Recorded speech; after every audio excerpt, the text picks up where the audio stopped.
Welcome to What's in a Game. On today's show, the Oklahoma City Thunder go up 3-2 in the NBA Finals. Are we drawing to an inevitable conclusion?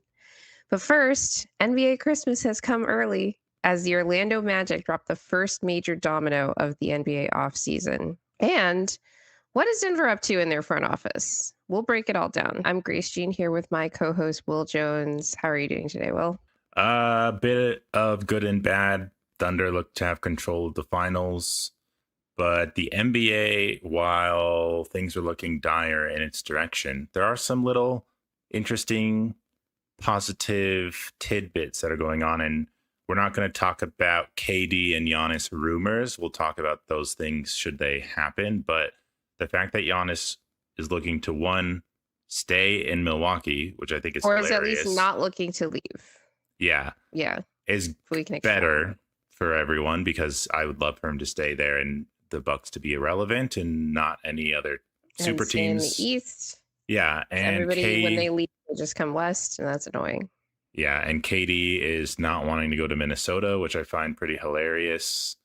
And I mean, him going to the Spurs would still be possibly concerning. Like, there are teams he could go to in the West that I think could improve them for sure. But right now, like, I would rather he's not going east because Miami doesn't have anything good to trade. Yeah, although I would rather him go to the Heat, but well, yeah, but I'm saying like he's not because that just never happens for us. I know. So there's some like interesting developments with these rumors that I think are interesting to follow. Yeah. But, yeah. If anybody followed our show, anybody who still follows our show, hi HMUs. Follow us last off season. Like, this is my shit. Okay, like, I love all the off season rumors and everything. We're gonna get into some really some things that actually happened as opposed to just rumors. Yeah, this is the thing that a lot of people talk about with the NBA. Like, they make me complain about it. Teams are always changing, and players never, stay the same places. But it is one of the more compelling aspects of the NBA for. I don't even think it's just for the casual fan. Obviously, I'm also interested in this kind of thing too, because you're constantly building and rebuilding teams around different combinations of players and all of that. So I'm excited to get into that stuff. All right, let's get into the news, which is Tommy Balcetis is out. He is not being retained by the Denver Nuggets. And, I had we had our whodunit joke about what's going on with the front office last week. And I said it was Josh in his office with the paperweight. He killed him. No, Tommy is alive. But, we haven't actually gotten official word from the Denver Nuggets on this yet. But this news about Tommy Balcetis, who is for anybody that doesn't know, the assistant general manager, or was the assistant general manager under both Tim Conley and Calvin Booth for the last, I think, 7 years in Denver. Which is, interesting how long he's been here. He's been with the organization, I think, since 2013. That's right. He came in as the head of analytics at that point, analytics and scouting. He was the one who sat in on Duran's introductory press conference and, was referred affectionately as Mr. Tommy. But we haven't gotten official word from the team on this yet, which I think is interesting. We have gotten reports from first this account. Our reports was the first one reported. It's just giving credit there, and then confirmed by Bennett Durando from the Denver Post and Adam Maris from DNVR. I want to draw attention to like the Tommy aspect of this GM saga, because I found that the direction that this line went to be a little convoluted, right? We are on day 71 without a general manager since Calvin Booth was fired. Of course, we've had Ben Tenzer interim for some large chunk of that, right? But last week, it was reported by Bennett Durando that the Nuggets were not expecting to name anybody last week. Well, if you could bring this up. This was from Bennett's Denver Post article. Bennett reported team and league sources indicated to the Denver Post on Monday, this was Monday of last week, not 2 days ago, that the Nuggets were not expected to have a full-time general manager in place this week. These situations can change fast, so Bennett editorializing a bit there. And they didn't. But when I read this last week, I was like, how is it Monday, 2 weeks before the draft, and you're telling reporters that you're not like, I'm assuming that Bennett has sources that are pretty high up, the ones that are actually involved in this coaching source. So I have to make some assumptions there. I have no idea who his sources are, but based on the ones that, based on the information that they have, because they knew that Denver wasn't going to name anyone last week, I have to assume they're pretty high up. I don't know. Did you see this report last week? Well, when I think I shared it out, and I was just kind of like, what? It's Monday. There's 5 days till the end of this week, and you're telling them like, nope, nothing's happening this week. I'm muted. Not expected to make a hire. That was pretty interesting, but Ari did report that they've interviewed people. We just don't know who. Right. He did report that. Or they did. So there you go. So Bennett actually followed. So this was interesting because I think this was a day that we did a show. So I remember after our show, I was checking out the NPR and I was reading the article, and I think Adam was actually talking about the fact that like, hey, it's kind of weird that like we haven't heard about Tommy being a GM candidate. He talked about that on his show that happened, I think, right before our live stream, but either followed or was like concurrent with like the time that Bennett's article came out that day. Within the next hour, Bennett followed up his report with a tweet because so it's the next day that he follows up this report. Adding to this, in addition to any potential outside candidates, it's expected that both Ben Tenzer and Tommy Balcetis will be internal candidates for GM as the process moves forward, per team source. Will, I thought this was the strangest thing because we are now well over 2 months into what should have been a GM search. Let's say they actually waited until the Nuggets were out of the playoffs to actually start contemplating what the front office is going to look like next season, which is crazy to me, but whatever. It's been well over a month since the Nuggets were eliminated from the playoffs. And this is the time that you're, feeding information to reporters about like, oh yeah, and we're also considering Tommy. Like he's expected to be someone that we will consider. And I'm like, what is going on with this timeline here? Okay. I have to ask you, Will, before I get to the last piece here. Was Tommy ever really being considered for the general manager position? What, like, before or after Bennett's like addendum to this report? Well, it's really weird because the timing of these incidents and events leads me to believe that they weren't, because they weren't initially saying he was up for the, consideration for this role. The fact that they felt the need to like put something out there. Yeah. But then they moved on from him. So it's like, I don't think that something could have happened that could have shifted. I mean, there are rumors that maybe Stan and Josh aren't agreeing on the direction of this GM search. Can't substantiate that. It's just like what I've heard from people who have sources with the Nuggets talking about that. Actual reporters. Yeah, That's actual reporters. We are reckless speculators. Fan podcasters. But yeah, so based on that, I could see maybe some things changing quickly, but it does look like a little bit like they were trying to save face and saying like, hey, we did consider all of our guys and then we made a decision on it. But I don't know, maybe they should have just moved on from him a little sooner. But yeah, the timing was weird. The timing with all this is weird. That's just the general theme. That's the only consistent thing with this. Is that process. Everything's weird? Yeah. Yeah. So I have here in my notes that a bit of reckless speculation of my own, which is Tommy's been here a very long time. And if you could put up this this last piece by Bennett here, where this is from Bennett's most recent piece. This is in the article about Tommy being let go. Says, but when the Nuggets fired Calvin Booth in April, their G League affiliate general manager Ben Tenzer was named interim GM rather than Balcetis, who was assistant general manager at that time. I thought that was weird. I was just like, oh, Ben, okay, that's different. Whatever. But it was noted at the time, right?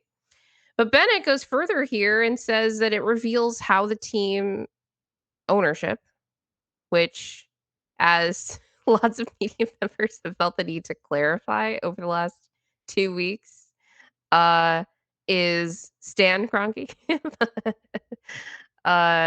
owner and governor of the Denver Nuggets, felt about the front office hierarchy, which I was kind of like thinking when, Adam Maris first brings this up last week of like, why isn't Tommy being considered? Why was he not the one that was named interim? That's kind of weird. And like I said, he's been here since 2013. He came in as the head of analytics, became assistant GM, along the way. And I just think he was like, I don't think they wanted to let him go, right? Because if they wanted to, they could have let him go earlier, like they did with the assistant coaches, and said, we're going in a different direction, right? Like, it's not going to be you. But I think for Tommy, it was like, I feel like I'm being like passed over for this job. And I'm not going to stay on as like assistant general manager while you guys like figure out who's going to be leading this ship. So I'm going to go. That's my guess. This is my reckless speculation is I don't think it was Denver moving on, or like you could say it was mutual, but I think it was more like, if I had to guess, like Tommy initiated.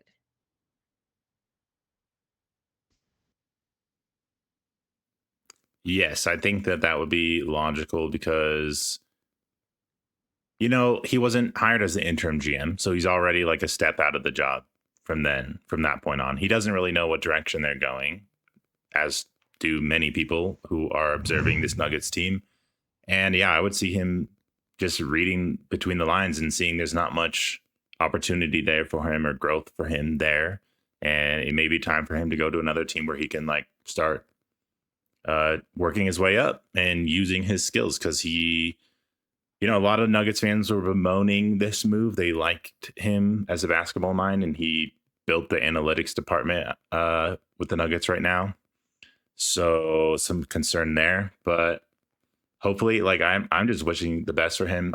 It's why we didn't say like he was fired or anything like that, because we don't really know. Well, that was not the wording reporting anyway. It seems like there are a lot of people in the front office whose contracts are up to expire. Yeah, so that are just similar to, I mean, Calvin Booth is really the only one that was like fired, even though they were like, well, we're going to let your contract expire, but you're gone before the end of the year. That's a firing. They're kind of letting these guys' contracts expire, which is like kind of the same thing, but not at the same time. So yeah, I think this is really interesting. Mike Weisberg, they waited until the contract expired in case another team would potentially pick him up. Sure, but you could have let him go like a month ago.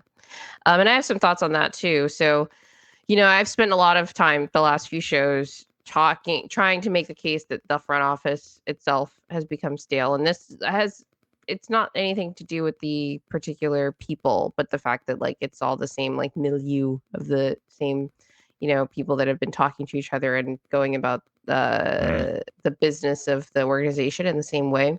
But it does sound like the organization is trying to make some rather major structural changes. If you want to believe that it was not Tommy initiated his leaving, they're just going a completely different direction. Maybe Stan Kroenke is like, fine, you can have a president of basketball operations, but you can't have an assistant general manager on top of that. So I'm not paying two people. So we're going to go through a completely different structure. I don't know that. Maybe they want to completely re-outfit the analytics department. I don't know that either. And Tommy was not head of analytics anymore. He was the assistant general manager. I want to make that very clear. But it sounds like they're going to be going through some changes, whether Ben Tenzer is the guy or not. And I'm still, there's a lot of people that want to speculate that this must mean they're going like external for general manager and or president of basketball operations. I feel like the fact that we got news about Tommy being sort of eliminated from the process and nothing about Ben um, means it's probably going to be Ben still. In addition to everything else we've heard about this process, which is just Ben's the interim. Ben has had Josh's ear. Josh has gone to bat for Ben in multiple recent press conferences to try to make the case for him and sort of lay that groundwork. And now Tommy's out, so it feels like it's going to be him. Otherwise, they've spent a lot of time going through this process. Like I said, 71 days since they fired Calvin Booth. And even longer when you think about it, since Josh decided that he wasn't going to renew Calvin, because that decision was made ahead of time, even though they let Calvin go before the end of the season. They knew they weren't going to be renewing his contract. I don't know what they were trying to evaluate when it comes to whether we're just going to like fill this position with a new person or we're going to go a completely different direction with the structure of our front office or whatever it is. I don't know. But they've had a long time to do this, and now we are sitting. Is it 7 days until the first night of the NBA draft? Remember, we have a 2-day draft now, starting last year. So here's my question to you, Will, about like why this timing? Like, why is this all like? Okay, we get it. You want to make major changes. That may be good, maybe bad. We don't know. But for anybody that wanted change, it sounds like it's coming. But it's taken so long. So, Will, are the Denver Nuggets just waiting for the NBA Finals to be over so that they can announce Bob Myers as the new president of basketball operations? Gosh, that would be such a shocking move to get somebody of his stature. I don't necessarily know that he would be the best person to bring in, but he did a very good job with Golden State. He's been in the media for a while now.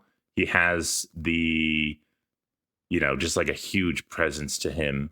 That would signal quite a move from the ownership. But if you are actually serious about trying to make the coach and the GM align as much as possible, I don't know that you'd bring in someone that experienced because now the issues of not being able to hire the coach. Well, didn't you hear, Will, David Adelman is like super flexible. He'll do whatever. Oh, it doesn't matter because they're so high up. They're so experienced that, it's just, we've gone over it on the show so many times that they're going to want their own coach eventually. They're going to have such a big vision and strong perspective that I just, like, if Tenzer was hired, I don't know whether he's the right person for the job either. Him and DA came from the same like standing where they were assistants who then got promoted to the top. I would see more like alignment between them. They were both already there, both new, both young. Now the question is do they have can they separate themselves enough to look at things more objectively, which may be needed, as opposed to somebody like a Bob Myers might be able to. So that's a trade-off, but I don't think we're getting Bob Myers. I would be shocked. I don't either because I agree. I'd be shocked. I will say, like, technically, like, Ben in this scenario would still be the general manager. So, but like Bob here is like a more supervisory, like figurehead type role in terms of being president of basketball operations. And he's got a lot on his plate. So maybe that's all he could handle. I also wouldn't want somebody with divided attention in that position, if I'm being honest. Like, we already know, like, Josh has a bunch of teams that he has to, keep an eye on and pay attention to. So it'd be nice if the president of basketball operations of the Denver Nuggets didn't also have, football teams to worry about, for example. The logic behind this being the direction they're going, whether it's Bob Myers or somebody else that's just like super high up. Although I brought up Bob Myers as the example because it's like, are they waiting until after the NBA Finals, right? Because he's doing the halftime show. We know last year the league sort of stepped in and said, we're not going to be talking about JJ Redick, to the Lakers while he's, doing our NBA Finals broadcast for example, and JJ like refused to answer any questions about like the interview process and all that until after the finals were done. But in light of how they handled the coaching staff, as I mentioned earlier, which was to let them go early and kind of make decisions about who was going to stay as soon as possible so that they could make alternative plans. It is kind of weird that like a month later, there's all these front office people that didn't know, still don't know, because we don't know who else is like maybe staying, maybe going, haven't been informed of what their fate was going to be about whether Denver wanted to retain them. But in the case that you were going after somebody that you wouldn't be able to hire in terms of like that figurehead role that might want to reshape things under you, if you couldn't get them until after the finals, which is like less than a week before the NBA draft, kind of need to keep using the people that you've got working basketball operations to do things like conduct draft workouts, which we had reports of from Young that the Nuggets have been working out guys that are sort of projected late second rounders and undrafted guys to keep running their analytics, to keep working the phone lines. Kind of made it sound a little too much on our last show, like, well, they don't have a permanent general manager, so like nobody's answering the phones. That wasn't really my point. My point was like, it's difficult to negotiate with somebody that you don't know will be in power in however long, which is when things would be allowed to be made official. So that was my gripe with all this. But there are people that are working there right now. That's an important point for sure. And so they're like, well, we gotta need to use these people. We don't know if we're gonna keep them, but we need to keep using them. So we have to keep them on until this happens. And it sounds like this is the time when they're kind of shaking things up and sort of in preparation for like Bob or whoever, potentially, this is speculation, want to bring in his own people and like this, that, and the other. But he can't do that right now because he's working the NBA finals, right? You talked about like Bob Myers with his example specifically, because it could be him. Like, this is like a name that people have been throwing out there ever since Calvin got fired in terms of like fans being interested in this. I don't know that we've actually heard any kind of rumor about Bob Myers actually being considered for this job, but let's talk about him specifically in case it is him, right? Like you said, he did a good job with the Warriors. Everyone talks about while they had a super team, they got Kevin Durant. They also won 2 titles without Kevin Durant, right? And, he was kind of important to that super failed 2 timeline plan that the Warriors had going on, which is not great. But maybe he learned lessons from that he could bring here as Denver to sort of run into a lot of the same issues that Golden State did in trying to, keep together a rather expensive championship core. And obviously Golden State was not able to retain like a Klay Thompson, but it's still Steph and Dre there, and, trying to figure out like what are the best pieces to put around these guys. Obviously you don't want to end up like the Warriors did, but Bob Myers also hasn't been with them the last couple of years. When I say how the Warriors did, I mean the last couple of years. Obviously you'd like to end up with multiple championships across some kind of window, right? Friend of the show, Voya Medic, made a joke. It's like overpaying to get Bob Myers just to sign, was it Looney and Dennis Smith Jr. on minimums would be hilarious. And I was like, Looney on a minimum sounds freaking awesome. If Bob Myers could, forget connections. He just I think he was involved in drafting that player, right? Mike Weisberg says Bob was also an agent for a very long time prior to becoming in management. People forget he was an assistant GM before ever getting the GM role with Golden State. That's a really good point. A lot of these guys are former agents, and that's how you make connections, right? It's not just with the players that you represented, but with the representation of other players from agents that Like that's why a lot of these front office guys are agents, is because they have those connections that enhance your ability to perform that job. Nadeem says only guesswork, but likely Ben Tenzer or Bob Myers. Bob is a great guy. Players love him, but he did have Kirk Lacob and Joe on top of him constantly. That's true, but he also had Joe Lacob being like, spend whatever, I don't care. We're getting the chase sitter Yeah, that's true. I don't think the Cronkies are going to be like that if he were to come here. My overall assessment of like if it's Bob Myers is like that's interesting, but I still don't love how long this process took. I think I said on a previous show that the only move that would make like the amount of time and like lost like it's not just the time but like the lost ability to have taken part in things like draft night trades, try to sneak Najee into a deal somewhere. Just like, oh, you guys need some matching salary. Like, here's $8 million. We'll just throw that in. You can just have it. Just don't you don't even have to send us anything. Don't worry about it. Mm. Is if it was Brad Stevens. And if they were like poaching Brad Stevens from the Celtics, I think like that would be the one. Well, I have a question for you about this. We had rumors about Tim Connolly maybe coming back because the Wolves situation was a little up in the air. Weird, but that didn't pan out. And then, Bob Myers is another name, of course, but no one, maybe some people are talking about this, but possibly trying to get Masai back could be something because he's been rumored to some other organizations already. And it's like, is he looking to leave? There was a name that I saw. Do you remember which team it was? I vaguely recall Masai to X team being rumored, and I was just like, what? I don't know why he would leave Toronto is my answer.